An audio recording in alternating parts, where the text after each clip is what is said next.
सर्वप्रथम आप सभी बुद्धिजनों को मैं सादर नमन करती हूँ और इसी के साथ आज की चर्चा परिचर्चा कार्यक्रम की साहित्य और राष्ट्र निर्माण किस प्रकार से एक दूसरे से जुड़े हुए हैं, इस पर आज मैं आप सभी के समक्ष अपने विचार को व्यक्त करना चाहती हूँ। तो सबसे पहले आप सभी को बताना है कि साहित्य और राष्ट्र निर्माण एक दूसरे के पूरक हैं। साहित्य यदि हमारे विकास में भूमिका निभा रहा है तो यह 100% प्रासंगिक है। आज आप देखेंगे कि हम राष्ट्र निर्माण की जो भी समस्याएं आसपास हम लोगों के हैं, वो कौन सी राष्ट्र निर्माण की समस्याएं हैं।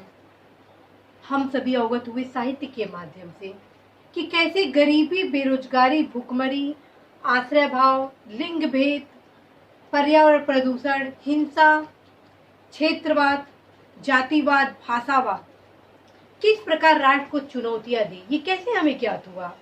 ये हमें साहित्य से ही ज्ञात हुआ। आप देखते हैं कि फ्रांस की क्रांति में साहित्यकारों की महत्वपूर्ण भूमिका रही। वही पुनर्जागरण या प्रबोधन में किसकी महत्वपूर्ण भूमिका है, उसमें निर्विवाद रूप से साहित्यकारों की अत्यंत ही महत्वपूर्ण भूमिका है।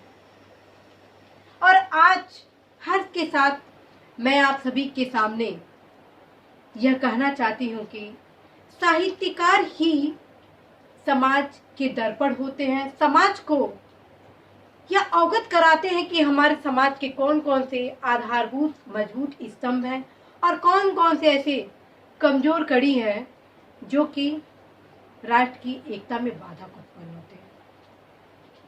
और हर्ष की बात है कि भारत सरकार, राज्य सरकार द्वारा तमाम योजनाओं को कहीं न कहीं साहित्यकारों द्वारा दिए गए संदेश, जन संदेश से प्राप्त सूचनाओं, जन जागरूकता कार्यक्रमों के क्रम में आरंभ किया जाता है। इस प्रकार साहित्यकारों की अत्यंत महत्वपूर्ण भूमिका हो जाती है। साहित्य का जो प्रासंगिकता होती है वो अत्यंत महत्वपूर्ण हो जाती है।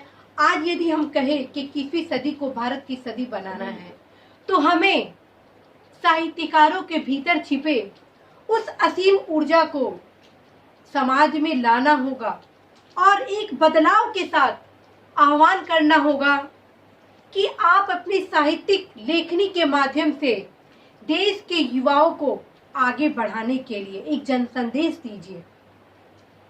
देश के उज्जवल भविष्य जो कि युवा होते हैं, बच्चे होते हैं, उन्हें आगे बढ़ाने के लिए आप अपने प्रेरणादायी मोटिवेशनल संदेश के माध्यम से उनके भीतर छिपे ऊर्जा को आप उजागर करें। आज आप सभी बुद्धिजीवियों के समक्ष मैं यह कहना चाहती हूं कि हम सभी साहित्यकारों, कवियों, कवित्रियों का एकमात्र दायित्व अब मात्र साहित्यिक लेखनी तक सीमित नहीं होना चाहिए, बल्कि जो हम लिख रहे हैं उस पर कुछ क्रियान्वयन भी करना चाहिए। क्योंकि कथनी करनी जब समायोजित हो जाती है तो कहीं न कहीं समाज के दिशा और दशा में एक आधारभूत परिवर्तन का प्रस्फुटन होता है और तब कहीं जाकर देश आत्मनिर्भर भारत की संकल्पना को साकार करेगा। आप सभी बुद्धिजीवियों से अनुरोध है कि आप जन जागरूकता भरे अपनी कविताओं के माध्यम से लोगों में जागरूकता का प्रचार प्रसार करें कि सूचना का अधिकार का क्या महत्व है, बेटी बचाओ बेटी पढ़ाओ से कैसे देश की आधी आबादी को समायोजित करते हुए देश को एक सुसंगठित विकास के मार्ग पर हम ले जा सकते हैं। यदि हम अपने जीवन पथ को सुदृढ़ आधार प्रदान करना चाहते हैं तो किस प्रकार हमें शिक्षित भारत के निर्माण के लिए, युवाओं को आगे बढ़ाने के लिए, उनके भीतर जागरूकता, महत्वाकांक्षा, गर्व गरिमा के साथ उन्हें आगे बढ़ने की प्रेरणा दिया जाए।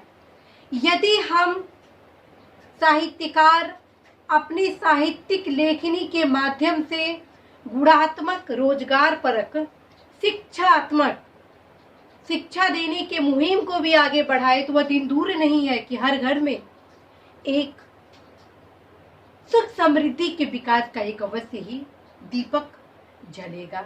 इस प्रकार आप सभी बुद्धिजीवियों से मैं यही कहना चाहती हूँ अपने वक्तव्य की समाप्ति के साथ कि यदि साहित्य राष्ट्र निर्माण को हम एक माने और उसे एक बद्धता के साथ देश के विकास के लिए प्रतिबद्ध हो तो निश्चित रूप से 21वीं सदी हमारे देश की सदी होगी, आत्मनिर्भर भारत की सदी होगी और हर युवा, हर देशवासी के चेहरे पर सुख समृद्धि और विकास का मार्ग प्रशस्त होगा। इसी आशा संदेश के साथ कि साहित्य और राष्ट्र निर्माण एक दूसरे के पूरक है, मैं सीमा गुप्ता आज आप सभी से इसी आशा के साथ इस चर्चा पर विराम रखती हूँ कि अवश्य ही हम सभी साहित्यकार देश को आगे बढ़ाने के लिए कार्य करेंगे। नमस्कार।